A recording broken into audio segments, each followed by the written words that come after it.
2024 లేదా 25లో డిగ్రీ లేదా బీటెక్ చదివారా? సాఫ్ట్‌వేర్ జాబ్ కోసం ఎదురు చూస్తున్నారా? అయితే కోడ్‌జ్ఞాన్ 100 డేస్ కోర్సులో చేరండి. జాబ్ సాధించండి. 8 లాక్స్ పర్ యానం సంపాదించాలి అంటే కావాల్సిన స్కిల్స్ ఏంటి? స్టూడెంట్స్ ఆ రైట్ పాత్‌లో వెళ్ళాలి అంటే యాజ్ ఏ ఒక ఫ్యాకల్టీ మెంబర్స్‌గా కావచ్చు, చాలామంది స్టూడెంట్స్ చూసిన వాళ్ళుగా కావచ్చు, లేదు అంటే కోడ్‌జ్ఞాన్ ఫౌండర్, సీఈఓగా కావచ్చు. మీరేం చెప్తారు సార్?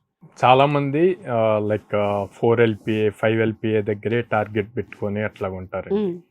70% అబోవ్ ఉన్న వాళ్ళందరూ కూడా like above 6 LPA, 8 LPA target చేయొచ్చు అనమాట. రైట్ స్కిల్ సెట్ కనుక వీళ్ళు చేసుకోగలిగితే ఖచ్చితంగా 8 ఎల్‌పీఏని క్రాక్ చేయొచ్చు. సో దీనికి నేను ఒక సింపుల్ ఫార్ములా చెప్తాను. Okay. Hits, HITS. Okay, hits అనమాట.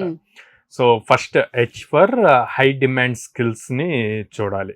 ఓకే, జనరల్గా మనం ఒకళ్ళు అందులో జాయిన్ అయ్యారు, ఇందులో జాయిన్ అయ్యారు అన్నది కాకుండా యాక్చువల్ ఇండస్ట్రీకి ఏం కావాలి, వాళ్ళు ఏ టైప్ ఆఫ్ స్కిల్స్ చూస్తున్నారు అన్నది రీసెర్చ్ చేసుకొని అందులో హైగా డిమాండ్ ఉన్న స్కిల్స్ ఏంటి అన్నది చూసి నేర్చుకోవాలి.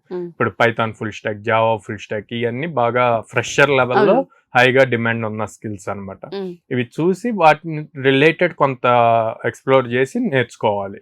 తర్వాత industry exposure. Okay, Python full stack or Java full stack program నేర్చుకున్నారు. ఇది ఇండస్ట్రీలో ఎలా యూజ్ చేస్తున్నారు అన్నది ఇంపార్టెంట్. ఆ ఇండస్ట్రీ ఎక్స్పోజర్ తెలుసుకోవాలి. సో ఇండస్ట్రీ ఎక్స్పోజర్ అన్నప్పుడు ఏ టైప్ ఆఫ్ ఇండస్ట్రీస్ ఉన్నాయి అంటే, సాఫ్ట్వేర్లో మనకి మల్టీనేషనల్ కంపెనీస్ ఉంటాయి, మిడ్ లెవెల్ కంపెనీస్ ఉంటాయి, స్టార్ట్అప్ కంపెనీస్ ఉంటాయి. మళ్ళీ వీటిల్లో ప్రొడక్ట్ బేస్డ్ ఉంటుంది, సర్వీస్ బేస్డ్ ఉంటాయి. సో ఏ టైప్ ఆఫ్ సెక్టార్ కంపెనీస్ లో ఈ టైప్ ఆఫ్ లాంగ్వేజెస్ యూజ్ చేస్తున్నారు, సో దేనికి హై డిమాండ్ ఉన్నది ఇండస్ట్రీ ఎక్స్పోజర్ లో తెలుస్తుంది అనమాట.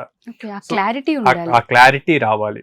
ఓకే, ఏ టైప్ ఆఫ్ ఇండస్ట్రీకి ఎంత ప్యాకేజెస్ ఉన్నాయి అన్నది కూడా ఇంపార్టెంట్. మీరు 8 ఎల్‌పీఏ టార్గెట్ పెట్టుకొని 3 ఎల్‌పీఏ 4 ఎల్‌పీఏ ఇచ్చే వాటిని టార్గెట్ చేస్తే మళ్ళీ అది అచీవ్ అవుతాము. సో ప్రాపర్ ఇండస్ట్రీ ఎక్స్పోజర్ ఉండాలి. Tea for top notch communication skills.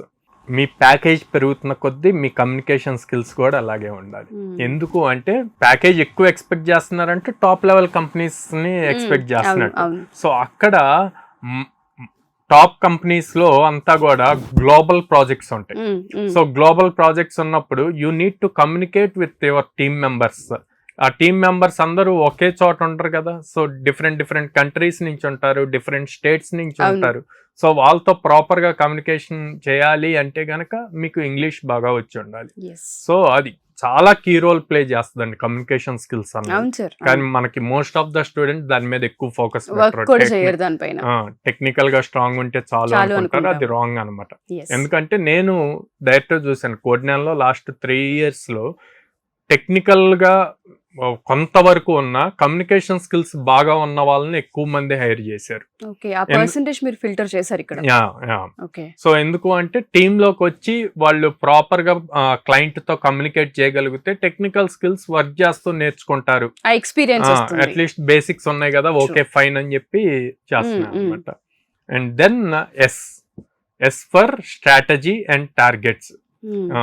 So ఎలా స్ట్రాటజిక్ గా ప్లాన్ చేయాలి, ప్లాన్ చేసిన దాన్ని ఎలా టార్గెట్ అచీవ్ చేయాలి అన్నది important. Strategy in the sense like per day ఎన్ని అవర్స్ నేర్చుకోవాలి, ఇన్ని అవర్స్ అని పెట్టుకున్నప్పుడు ఫర్ సపోజ్ 4 hours అనుకుంటే ఆ 4 hours లో ఏ టైప్ ఆఫ్ కాన్సెప్ట్ నేర్చుకోవాలి, నేర్చుకున్న దాన్ని ప్రాక్టికల్ గా ఎలా ఇంప్లిమెంట్ చేయాలి, ఇంప్లిమెంట్ చేసిన దాన్ని ఒక ప్రాజెక్ట్ బిల్డ్ చేసి దాన్ని ఎలా షోకేస్ చేయాలి. షోకేస్ అంటే మళ్ళీ మనం యాజ్ ఎ సాఫ్ట్వేర్ ఇండస్ట్రీలో ఉన్నాం కాబట్టి లింక్డ్ఇన్ ప్రొఫైల్ మెయింటైన్ చేయాలి, గిట్ హబ్ అకౌంట్స్ మెయింటైన్ చేయాలన్నమాట.